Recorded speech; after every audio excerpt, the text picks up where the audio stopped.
Good morning students. Rani Lakshmibai Kanya Mahavidyalaya की तरफ से जो ऑनलाइन क्लासेस शुरू की गई है उसमें जो हिस्ट्री जो टॉपिक शुरू किया गया है उसमें आपका जो पेपर चल रहा है बीए पार्ट थर्ड ईयर का वो है पेपर फर्स्ट और पेपर सेकंड। पेपर फर्स्ट जो है उस पेपर का नाम है आधुनिक भारत का इतिहास। क्या नाम है? आधुनिक भारत का इतिहास। और आधुनिक भारत के इतिहास का जो टाइमिंग पीरियड है वो 1740 से शुरू हो जाता है और 1956 तक चलता है। याद करो, मैंने मध्यकाल में जो करवाया था आपको, जो टॉपिक करवाया था मध्यकालीन में, उसमें 1740 से शुरू हो जाता था वो। ठीक है, 1740 से शुरू हो जाता था। ठीक है, 1956 तक ये है आधुनिक भारत का इतिहास, हमें ये पढ़ना है। उसके बाद आ जाता है पेपर सेकंड, और पेपर सेकंड में आधुनिक विश्व का इतिहास हम पढ़ेंगे। ठीक है, आधुनिक विश्व का इतिहास, इसको यूरोप का इतिहास भी कहते हैं। क्या कहते हैं? यूरोप का इतिहास भी कहते हैं। स्टूडेंट्स, आधुनिक भारत जो है जिसमें जो टॉपिक आएंगे आपके एक के बाद एक जो टॉपिक आएगा उसमें आपको सबसे पहले जो देखना है वो है 1740 ईस्वी से शुरू हो जाएगा। ठीक है, 1956 में याद करो आपको राजस्थान का एकीकरण हुआ था। क्या हुआ था? राजस्थान का एकीकरण हुआ था। आधुनिक भारत में हम शुरुआत जहां से करेंगे 1857 की क्रांति भी आ जाती है और इसके अलावा आपके महात्मा गांधी का युग भी आएगा।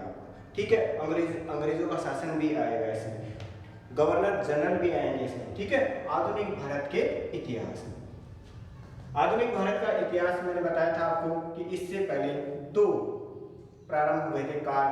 ठीक है, उस काल के बाद जो काल आया था, यानी दो कालों के बीच बाद आया, जो एक तो प्राचीन आया था और एक मध्यकाल आया था और एक आधुनिक, ये लास्ट वाला काल। ठीक है, इसमें ब्रिटिश साम्राज्य की स्थापना आ जाती है। ठीक है, उसी के जो प्रशासनिक जो कार्य थे वो हमें इसको देखना पड़ेगा, अध्ययन करना पड़ेगा। ठीक है, फिर आ जाता है पेपर सेकंड में आधुनिक विश्व का इतिहास। आधुनिक विश्व के इतिहास में जो पहला जो टॉपिक लिया गया है वो है पुनर्जागरण। स्टूडेंट ध्यान रखना, इस आधुनिक भारत के इतिहास को हम पहले शुरू नहीं करेंगे।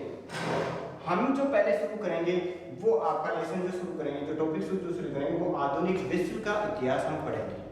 कारण क्या है कि मैं इसलिए दूसरा पेपर सेकंड इसलिए चालू करना चाह रहा हूँ क्योंकि ये आपके लिए नया पेपर है। कुछ शब्द ऐसे आएंगे जो आपको बिल्कुल समझ में नहीं आएंगे।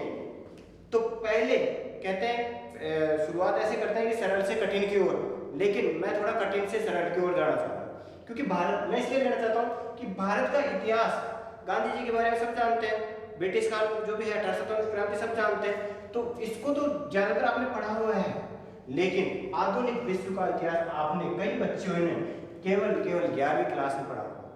ठीक है, तो वो इसमें शब्द बहुत कठिन आएंगे, बहुत सी जानकारी देनी पड़ेगी हमारे को।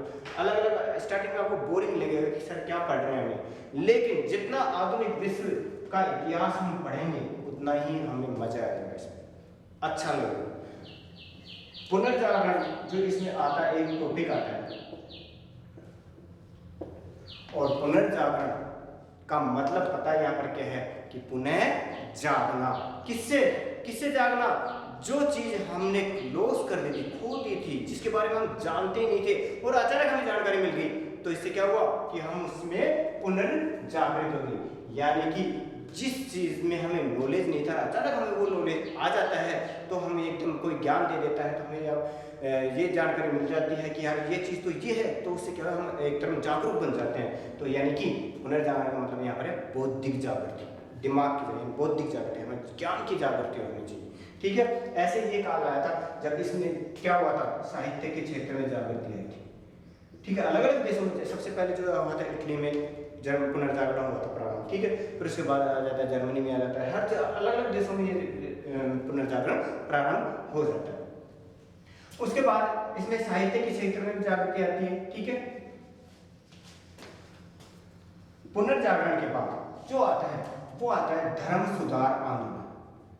धर्म सुधार आंदोलन, मैं अभी यही टॉपिक लूंगा आपका पेपर सेकंड, ध्यान रखना, इसको आपको बिल्कुल क्लोज करना है। इसको हम बाद में लेंगे जब ये कंप्लीट हो जाएगा हमारा धर्म सुधार आंदोलन। ठीक है, नाम से पता चल रहा है धर्म सुधार, यानी कि जो धार्मिक कर्मकांड थे उनमें बुराइयों को दूर किया गया और अच्छाइयों को ग्रहण किया गया। तो इसी से क्या हुआ, धर्म में सुधार हुआ। क्यों करना पड़ा धर्म में सुधार? क्योंकि प्राचीन काल में ऐसे धर्म में कई बुराइयां व्याप्त हो गई थी, जिसके कारण क्या हुआ, नया धर्म उत्पन्न हुआ और उसकी वजह से एक धर्म में कई कमियां थी, उनको सुधार किया गया। वो धर्म सुधार आंदोलन कर गया। ठीक है, देखो धर्म सुधार आंदोलन हमारे में है, याद करो। अगर आपको याद है तो आप तुरंत बताएंगे, लेकिन धर्म सुधार जैसे मैं बता देता हूँ। भक्ति आंदोलन हुआ, ठीक है, सूफी आंदोलन हुआ। भक्ति और सूफी आंदोलन क्यों हुए थे हमारे भारत में? क्योंकि हमारे जो वैदिक धर्म, हमारे धर्म में कुछ बुराइयां आ गई थी, व्याप्त हो गई थी ऐसी बुराइयां, जिससे क्या हुआ, उनमें सुधार करने की आवश्यकता महसूस की गई। कारण क्या था कि हमारे जो वैदिक धर्म था उसमें कई कर्मकांड हो गए थे, बहुत ज्यादा यज्ञों में पशुओं की बलि दी जाती थी, उसके जो नियम कायदे थे वो अधिक से अधिक कठोर होते चले गए। जिससे क्या हुआ, जो निम्न तबका व्यक्ति थे, जो निम्न वर्ग था, वो क्या हुआ, दूसरे धर्म की ओर अग्रसर हुआ। याद करो, जब हमारे भारत में अंग्रेज आए तो उन्होंने अपने धर्म का प्रचार प्रसार किया, प्रलोभन दिया लोगों को। मुस्लिम भी ये थे, मुसलमानों ने निम्न तबके के लोगों को कहा कि आप हमारे धर्म में आओ और हम आपको ऐसी सुविधाएं देंगे, आपको समाज में सम्मान देंगे। इसलिए क्या हुआ, जो निम्न तबका था वो दूसरे धर्म, इस्लाम धर्म की तरफ चला गया, ईसाई धर्म की तरफ चला गया। ऐसे क्या हुआ, यहाँ पर भी धर्म सुधार हुआ था। एक धर्म था यहाँ पर कैथोलिक धर्म, और कैथोलिक धर्म में क्या था, पोप।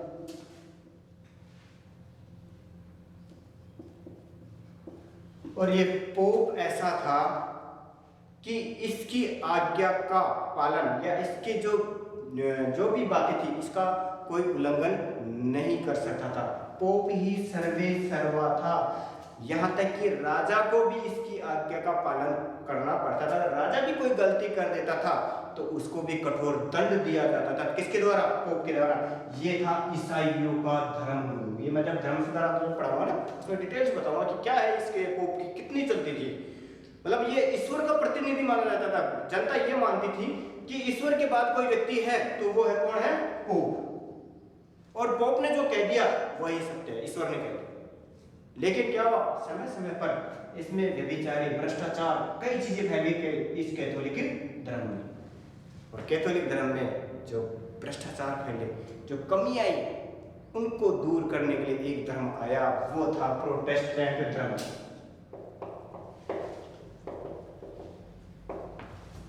वो था प्रोटेस्टेंट धर्म। ऐसे ही धर्म सुधार, अगला टॉपिक हम ऐसे ही लेंगे, ठीक है। ऐसे टॉपिक वाइज आपको बड़ा मजा आएगा पढ़ने में, ठीक है। थैंक यू स्टूडेंट्स, पढ़ाई में लगे रहो।